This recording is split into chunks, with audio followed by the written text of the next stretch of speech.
Latest episode দেখুন একদম add free. বাচ্চা এবং বাচ্চার মা দুজনের অবস্থাই খুব ক্রিটিক্যাল হয়ে গেছে। শেষ পর্যন্ত বাচ্চাটাই ধকলটা নিতে পারল না। আমরা সব রকম চেষ্টা করেছি, কিন্তু বাচ্চাটা কিছুতেই রেসপন্স করছে না। পরিস্থিতি আমার হাতের বাইরে চলে গেল। নার্স, বাড়ির লোকজনদের খবর দাও। আচ্ছা, আমি নিজেও যাচ্ছি, আসুন।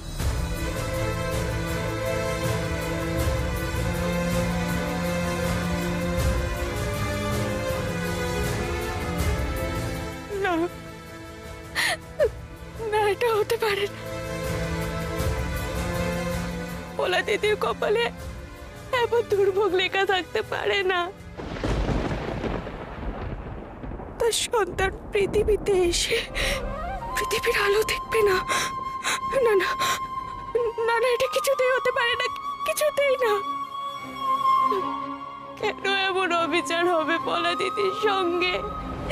কেন?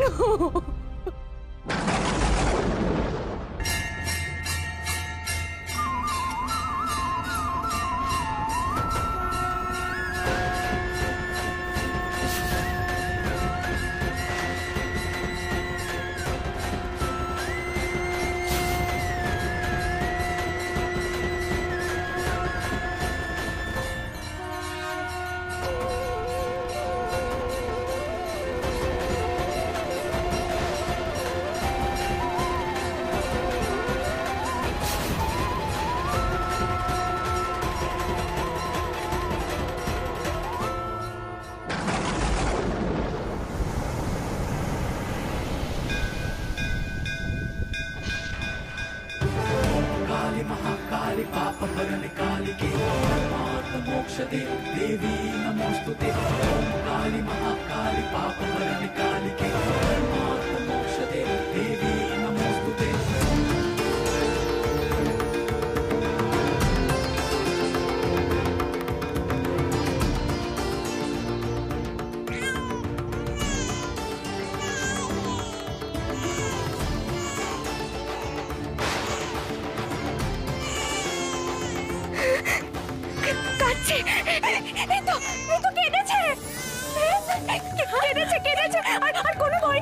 এবার সব ঠিক হয়ে যাবে, দেখো। দেখি দেখি।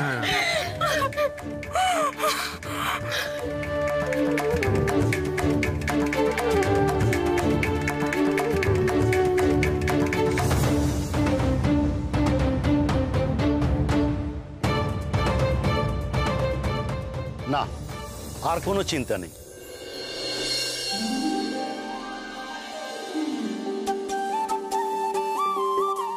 জয় মা ঘুমটা কালী, জয় মা।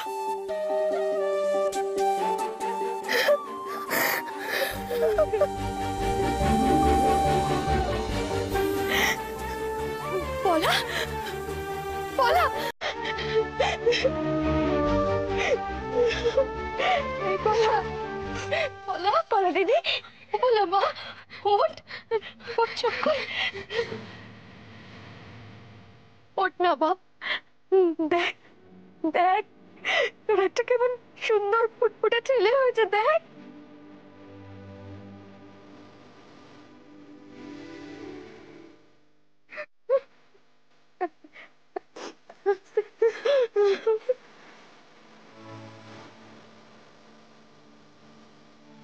অভিনন্দন সন্তানের গর্বিত পিতামাতাকে।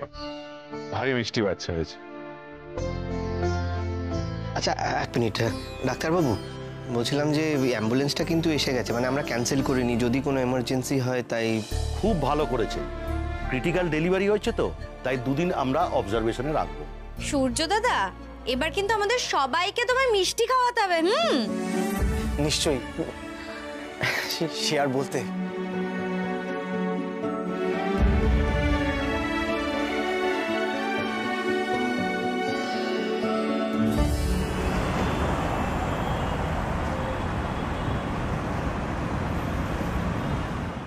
দাদু ভাই, খা খা খা খা।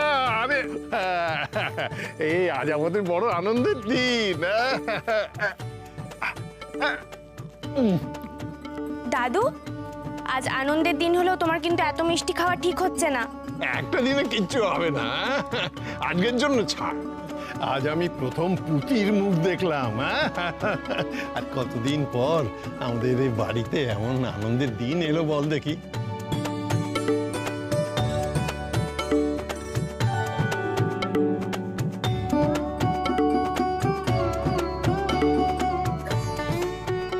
আচ্ছা আমি কিন্তু আরেকটা রসগোল্লা খাবো, আমি কিন্তু মামা হয়েছি। ও বাবা, বিশাল মামা এসছে আমার।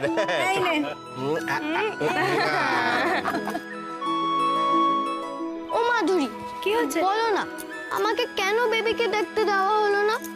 আমি তোর মামা। পলা দিদি আগে পুচকেকে নিয়ে আসুক, তারপর তুমি দেখবে। আচ্ছা আমি ভাবছিলাম পুচকেকে কার মতো দেখতে হয়েছে বলো তো, পলা দিদি না সূর্য দাদা? বোঝো কাণ্ড। এই চিকু, আয় এদিকে আয়। এই তুই এত পাকা পাকা কথা জানলি কোথা থেকে রে? হ্যাঁ, জানবো না কেন, তোমরাই তো কথা বলছিলে। এই বড়দের সব কথা গিলতে হবে তোকে? হ্যাঁ, বড় আবার কি, আমি তো বড়ই হয়ে গেছি। তোমরা কিন্তু ভুলে যেও না আমি কিন্তু একজন মামা। আমি ভাবছিলাম ভাগ্নের নাম কি দেওয়া যায়। সেটা বড় এক কাজ করিস, ভাগ্নে যখন বাড়িতে আসবে তখনই ওকে জিজ্ঞেস করে নিস। ও কি এখন কথা বলতে পারে নাকি? তোমরা না আমার ব্যাপারটা সিরিয়াসলি নিচ্ছ না। না না, সেটা না নিয়ে কি উপায় আছে? শোনো চিকু বাবু, তুমি কিন্তু এখন মামা হয়ে গেছো, ভাগ্নের সব দায়িত্ব কিন্তু তোমাকেই নিতে হবে। কে ও নেবে ভাগ্নের দায়িত্ব? উল্টে দেখা যাবে যে ভাগ্নেই মামার দায়িত্ব নিচ্ছে। সত্যি বাবা, আজকালকার বাচ্চারা না।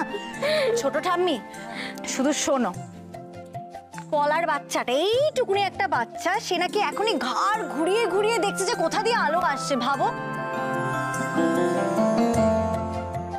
কি হলো, তুমি দাদু হয়েছো, মনে আনন্দ নেই কেন? ওসব আবার কি কথা? আমি ওসব মানিই না। না না না না না না, ওসব বলে আমাকে ডাকবে না। আর তাছাড়া আমি যখন ওকে রাস্তায় নিয়ে বেরোবো, লোকে কি বলবে? হয়তো বলবে যে আমি ওর দাদা। মানে আমার তো আর এমন কোনো বয়স হয়নি না যে ওরকম লাগবে, আমাকে ওর দাদা বলেই মনে হবে। সেই ওরই বা কি এমন বয়স, খুবই কম।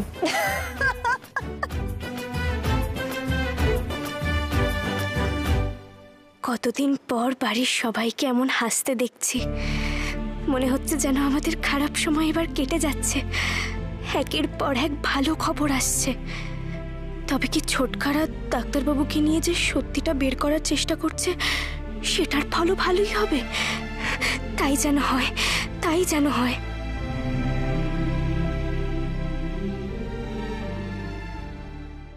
আমার একেবারে সঠিক প্রমাণ চাই। ওই হাওয়ায় ভাসা ভাসা খবর আনলে চলবে না। ঈশান যে মরেছে তার একদম সঠিক প্রমাণ জোগাড় করে আনতে হবে। আমার মনে হয় খুব একটা সমস্যা হবে না, কারণ ঈশান ওখানে ডাক্তারি করতো বলে অনেকেই ঈশানকে চিনত। বুঝতে পেরেছ? যাও যাও যাও, তুমি এখন থেকে কাজে লেগে পড়ো, যাও যাও। ঈশানের মরার ব্যাপারে নিশ্চিত প্রমাণ দিতে পারলে তবেই শৈল আমার মর্ম বুঝবে। ঠাকুর, আপনি ডাক্তারবাবু সম্পর্কে কি বলছিলেন?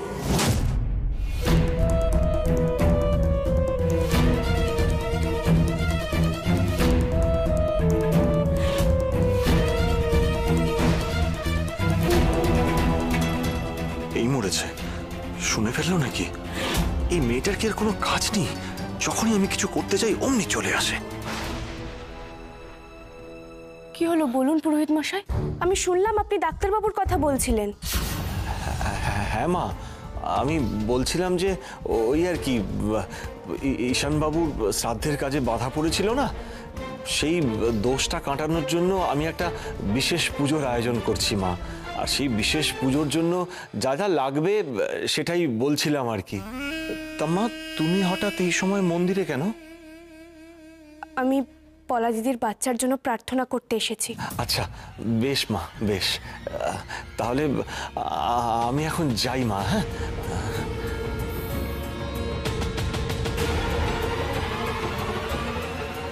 এই মানুষটাকে কেন জানি না আমার ঠিক সুবিধের মনে হয় না।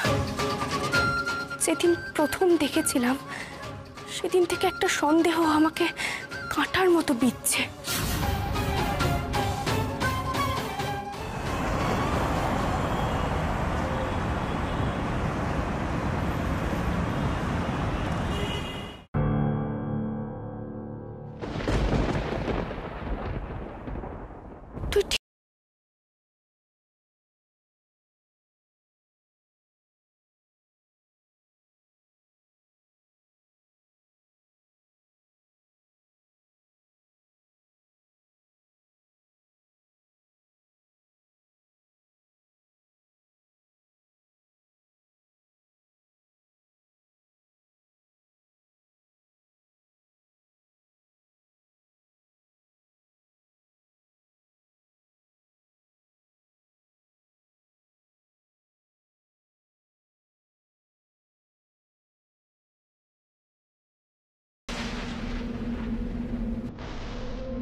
আমাকে বুঝতে হবে গৌরী তান্ত্রিককে কোনো সন্দেহ করছে কিনা। ভালো করে একটু নজর রাখি। তবে রে দুষ্টু, মায়ের সঙ্গে কথা বলে হচ্ছে না না? যেই বাবাকে পেয়েছো অমনি তার কাছে। খুব দুষ্ট হয়েছো না তুমি? এ কি, গৌরী একা একা কথা বলছে কার সঙ্গে? হাসছেও। এই মেয়েটার কি দিন দিন মাথাটাই খারাপ হয়ে যাচ্ছে নাকি? না না, এর একটা বিহিত আমাকে করতে হবে। ও আমার সবকিছু গুলিয়ে দিচ্ছে, সবকিছু।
কে কে কি হলো?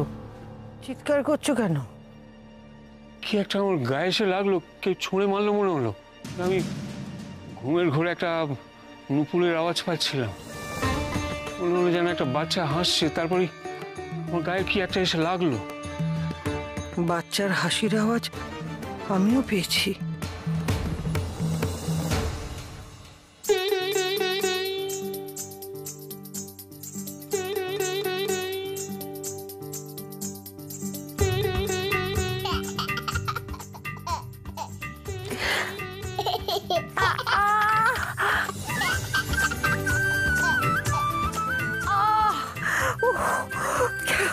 কে আমাকে খোঁচা দিল? কে আমাকে? কি আমার ত্রিশূল এখানেই তো রাখা ছিল। আমার ত্রিশূলটা কোথায় গেল? আর কে ওখানে? কে? নীলার গলা মনে হলো। নীলা আবার এখন চিৎকার করছে কেন? কি দেখে আসি তো। বিশ্বাস করো, আমি না নিচে জল আনতে এসেছিলাম, তখন আমি স্পষ্ট শুনতে পেয়েছি একটা বাচ্চা না খিলখিল করে হাসছিল।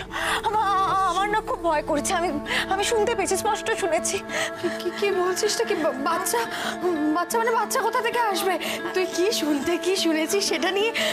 হ্যাঁ দি ভাই, মা ঠিকই বলেছে, তুই ভুল শুনেছিস। না রে, ওই হাসি আমরাও শুনেছি।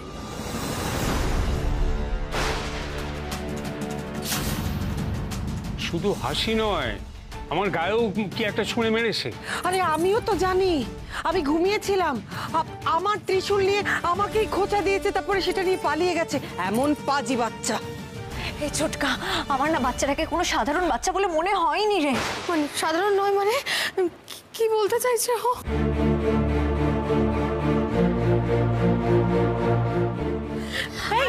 কোথায় যাচ্ছ তুমি আবার?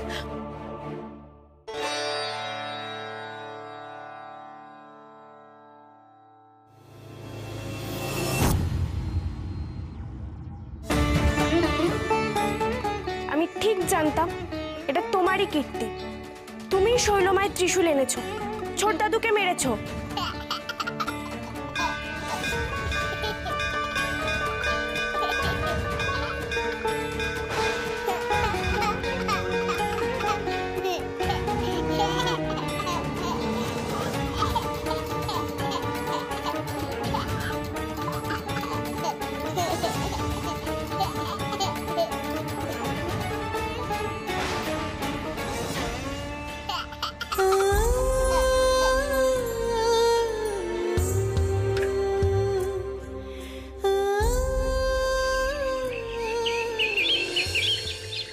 মা, আপনি এত তাড়াতাড়ি?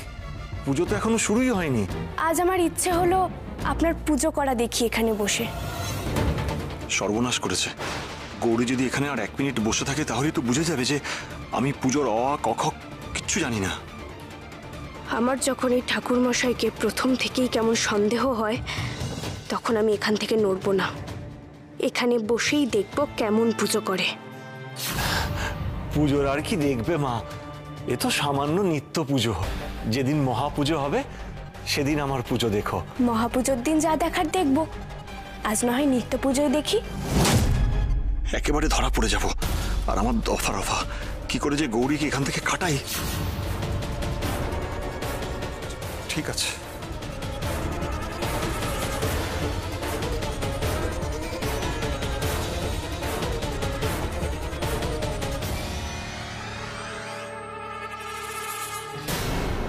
কি পুরোহিত মশাই, আপনি কোষাকুষিতে তেল দিচ্ছেন কেন? এই যা দেখেছো তো, এই পুজোর সময় কথা বললে না আমার মনঃসংযোগে ব্যাঘাত ঘটে। আচ্ছা পুরোহিত মশাই, আপনি তো বলেছিলেন শৈলমা আপনাকে এখানে এনেছেন। আপনি শৈলমাকে চিনলেন কি করে? আপনার বাড়ি কোথায়? আমার বাড়ি বিহারে। কি হলো? আমার কোথাও একটা সন্দেহ হচ্ছে, কিন্তু কোনো যোগাযোগ মেলাতে পারছি না। আচ্ছা ঠাকুর মশাই, আমার একটা প্রশ্নের জবাব দিন তো। আবার প্রশ্ন? এবার আমি গেছি। ঠাকুর মশাই, আপনি শিগগির চলুন, আপনার সঙ্গে আমার কিছু জরুরি কথা আছে। চলুন। হ্যাঁ, চলুন চলুন। উনি তো সবে পুজো শুরু করেছেন, এভাবে পুজো ছেড়ে ওঠা যায় নাকি? তুমি আমাকে পুজো শেখাতে এসো না, বুঝেছো গৌরী? আপনি বসে আছেন কেন? উঠুন উঠুন, দরকার আছে। চলুন শিগগির।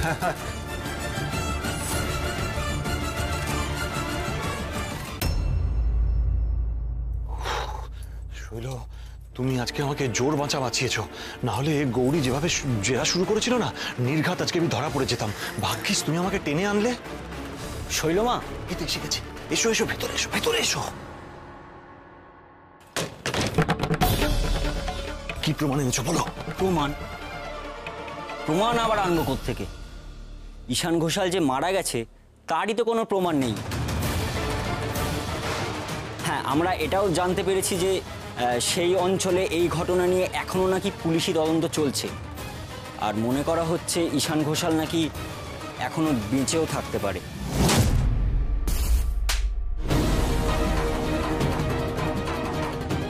শৈল, আমি সত্যি বলছি অত উঁচু থেকে কেউ পড়ে গেলে বেঁচে থাকতে পারে না। আর তাছাড়া বন জীবজন্তু রয়েছে ওখানে, বলছি আমি তোমাকে। ঈশান যদি ফিরে আসে তাহলে কি হবে সেটা বুঝতে পারছো তুমি? ছাড়ো আমাকে। সবসময় এরকম মাথা গরম করো না। মাথা ঠান্ডা করে একটু ভেবে দেখো একবার। ঈশান যদি বেঁচে থাকে তাহলে ঝাড়গ্রামে এতদিন ধরে অপেক্ষা কেন করবে? আর যদি আহত হয় তাহলে পুলিশ নিশ্চয়ই কোনো না কোনো হাসপাতালের সন্ধান পেয়ে যেত। কেউ তো জোর দিয়ে বলছে না যে ঈশান বেঁচে রয়েছে, সবাই বলছে হয়তো বেঁচে আছে। হয়তো ওর উপর ভিত্তি করে তুমি এরকম তুলকালাম শুরু করে দিলে। ঈশান ফিরুক না ফিরুক, তার থেকেও বড় কথা হলো এই যে গৌরীর মনে যে একটা আশা তৈরি হয়েছে না, যে ঈশান ফিরবে, এটাই ভয়ঙ্কর, এটাই বিপজ্জনক। তারও সহজ সমাধান রয়েছে। তুমি এমন কোনো একটা লোককে সাজিয়ে আনো যে বলবে যে সে নিজের চোখে ঈশানকে মরতে দেখেছে। ব্যাস, হয়ে গেল। কোনো লাভ হবে না। গৌরী এখন কাউকেই বিশ্বাস করবে না, উল্টে সব করলেও আরো সন্দেহ করতে পারে। তুমি যাও এখন। এমন কাউকে দিয়ে বলাতে হবে যার কথা গৌরী ফেলতে পারবে না।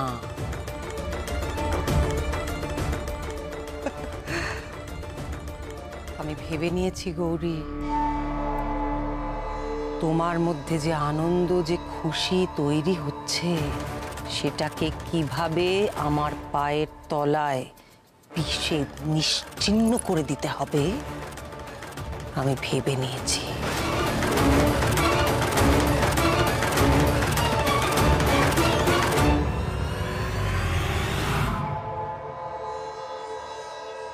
গৌরী, ও গৌরী, শিগগিরই একবার নিচে আয়। ছোট ঠাম্মি, কি হলো, ডাকছো কেন? ওই দেখ। বাবা তুমি হঠাৎ এখানে? বাড়ির সবকিছু ঠিক আছে তো? হ্যাঁ রে মা, বাড়ির সবাই ভালো আছে। এই ভদ্রলোক তোর সঙ্গে একটু কথা বলতে চায়, মানে আমার মনে হয় তোর একটু কথা বলাটা দরকার। উনি কিছু বলতে চান তোকে। উনি কে বাবা? আমাকে কি বলতে চান? উনি ওই জামাই বাবার ব্যাপারে একটু কথা বলতে চান।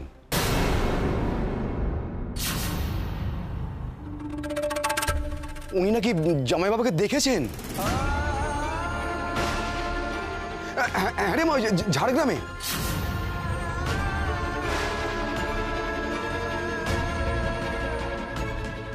তাহলে আমি যা এতদিন ধরে ভাবলাম সেটাই সত্যি, ডাক্তারবাবু বেঁচে আছে।